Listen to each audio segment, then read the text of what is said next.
تعالي أما أقول لِك إزاي تعملي البسبوسة في البيت وتطلع معاكِ زي بتاعة المحلات بالضبط. هاعملها معاكِ النهارده بطريقتين، طريقة سادة وطريقة بجوز الهند، بس بجد الطريقتين أحلى من بعض، طعمهم لذيذ جدًا وزي اللي إحنا بنشتريها من برّه، مرمّلة كده ودايبة وحاجة في منتهى الجمال والحلاوة، وعاملاها معاكِ بمقادير مضبوطة جدًا علشان تطلع معاكِ ناجحة من أول مرة. يلا بينا نحضّرها مع بعض بأسهل طريقة ممكنة. وأول حاجة هنحتاج لكوباية إلا ربع من السمنة، وكوباية إلا ربع من اللبن المغلي،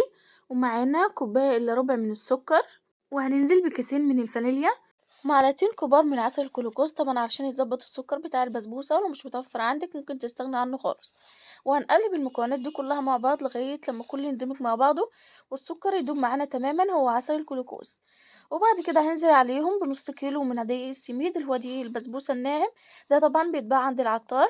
هانزل بيه كله بالشكل ده كده وهنقلب الخليط، بس أهم حاجة تقلبي بالراحة كده وهو أصلًا ما بياخدش وقت في التقليب وبيكون جاهز معاكِ، أهم حاجة تقلبي كده لغاية لمّا كلّه يندمج مع بعض، هو ما بياخدش دقيقة واحدة، وبعد كده هتجيبي الصينية بتاعتِك مدهونة بالسمنة وهتنزلي بالخليط وهتفرديه وبعد كده هتدخّليه الفرن على درجة حرارة هادية خالص والنار بتكون شغالة من تحت، وأول ما تطلع وهي سخنة هتسقيها بالشربات المغلي، أهم حاجة الشربات يبقى سخن والبسبوسة سخنة.